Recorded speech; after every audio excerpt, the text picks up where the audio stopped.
Voy. Nima balo qilyapsan? Oyisi nima beradi bunga? Har doim bor undan ko'ra multfilm ko'r.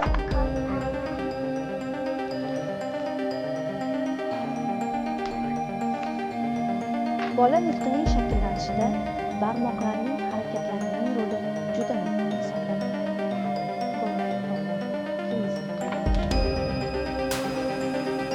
Nutq hosil bo'lishida ishtirok etuvchi nutq harakat analizatori bosh miya qobigining chap peshona tomoniga joylashgan.